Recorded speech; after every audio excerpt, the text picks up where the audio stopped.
Hello and welcome to Motorsport Report. I'm Julia Piquet. In today's special episode, we are joined by legendary Colombian driver Juan Pablo Montoya as we discussed his upcoming IMSA season with the Acura Team Penske squad and talked a little bit about his impressive career in motorsport that includes wins across Formula One, IndyCar, and NASCAR. Enjoy.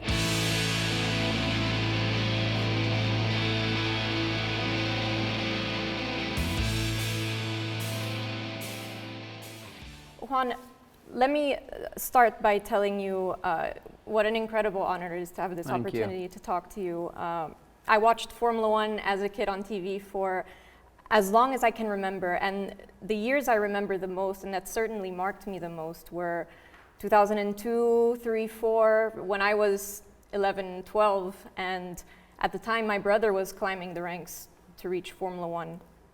And as a young girl, I was so fascinated by it all.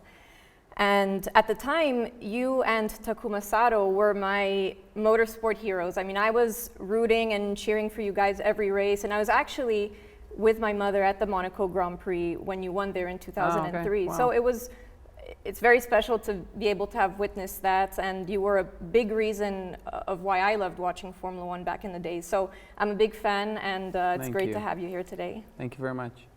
So I wanted to start asking you about your relatively short IMSA career. You joined the series last year with the then new Acura Team Penske squad, and together throughout the season, you guys produced some very consistent results. I mean, you had 2 pole positions, 4 podium finishes, and I'm sure you guys are coming back this year more hungry than ever. Based on what you've learned from Daytona with the Acura's performance in relation to the Mazdas, the Nissans, the Cadillacs, do you expect to be able to be fighting for the championship in October when you go to Petit Le Mans? Well, I think it's interesting. I think that last year was very exciting, the new year with the car, and the car is, it's a great car to drive, and the relationship with Acura and HPD, it's been a lot of fun. I think we learned a lot. We worked really well together. I think we all did a really good job developing the car. That I think it goes a long way. I think probably the most frustrating thing about this is the BOP. That it doesn't matter how good or how bad you are. You know what I mean? It kind of dictates how your week is gonna go. I felt that what we had in Daytona was a very fair compromise where the BOP was.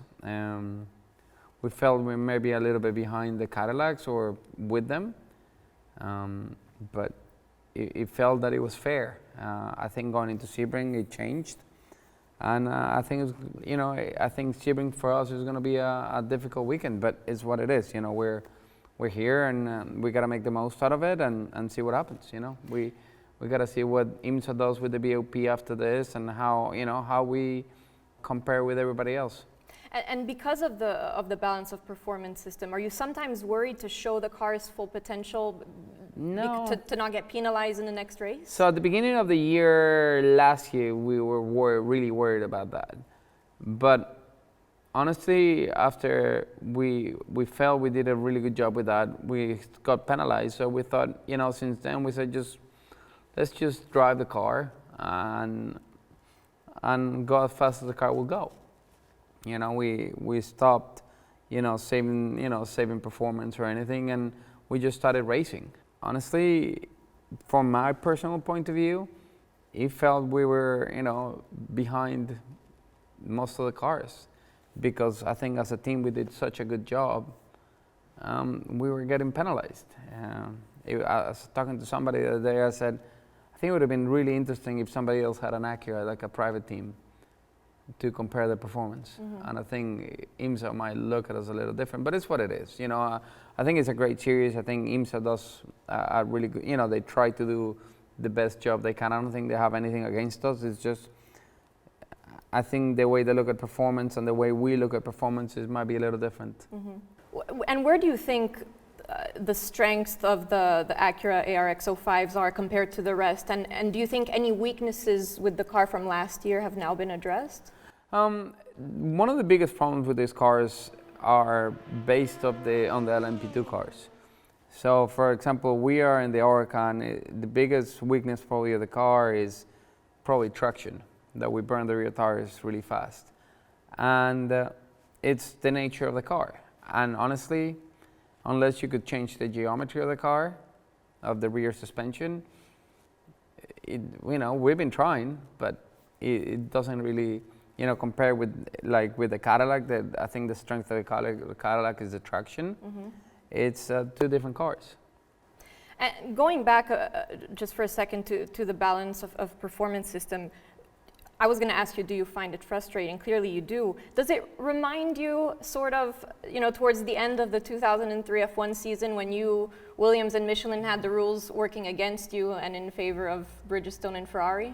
I think in F1 the rules are a little more black and white, you know what I mean? And I think at that point, Ferrari found a fair assessment of what they thought was the way the tire was flexing, that it was more, but if you measure the tire on the ground the way it's supposed to be measured, it was good. Mm-hmm.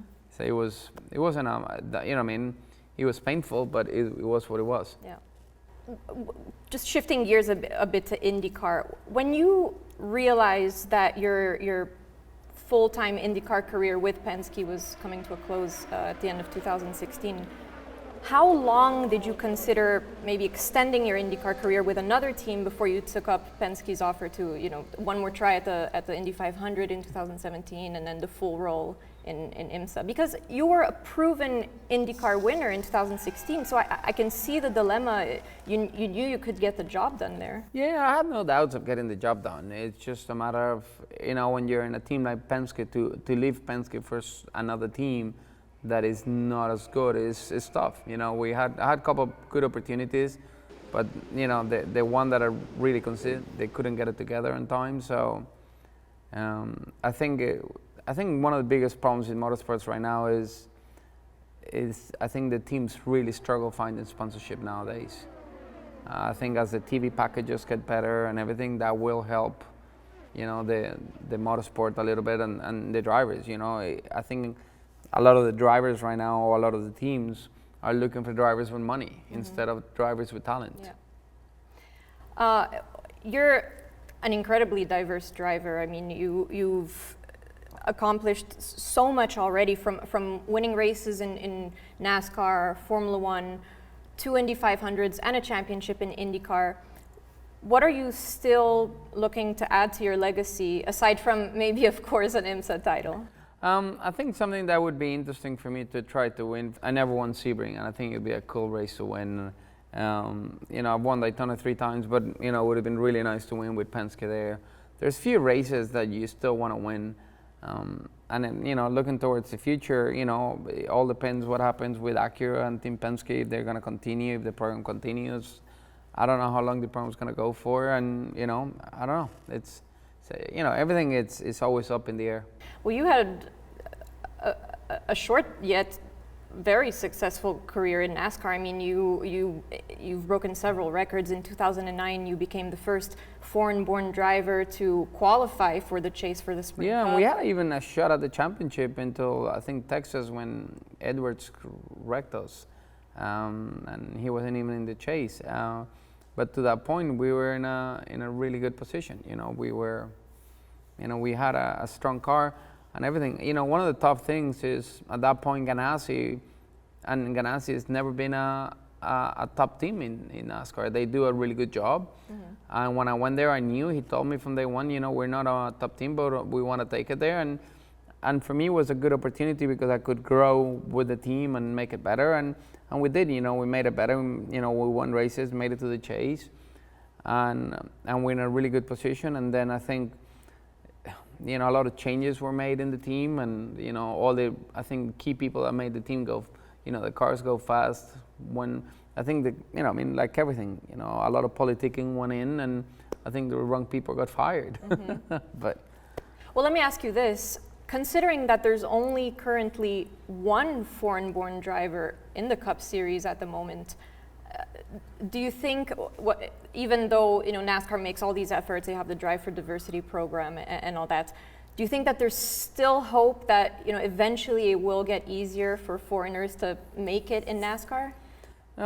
It's not that it's difficult or easy. It's just you know, the culture when you grow up racing, for example, in Mexico, Colombia, Brazil, or whatever country in Latin America or Europe, you grew up racing go-karts on asphalt and circuits. You don't grow up doing ovals and dirt or any of that. And I think dirt is a big part of what you need to do to be good in NASCAR, and that was probably one of my biggest struggles at the beginning. Was so when an open wheel, when you get out of shape and you think you're gonna wreck, like you're crashing, that's where the NASCAR starts working. Like, okay, this is about where I need to be. So that feeling that you think you're gonna crash, it's tough because at that point you're only about right. So it makes it, you know, mentally understand, hey, you're okay. It's tough. Yeah, we really appreciate your time. Good luck in Sebring. Thank you. Good luck for the rest of the season, and hopefully we'll have you in the studio soon again. No, I think cool. I think Sebring is going to be, a different weekend, having the WEC and ourselves there. I think if you're a fan, I think that's going to be an amazing race. So I'm excited about it. So, you know, it's kind of weird to watch one race one day and be in the other one the next one. So it'd be cool. Well, wish you best of luck. Thank All you right. so much. Thank you. Privilege to talk to you. Thank you.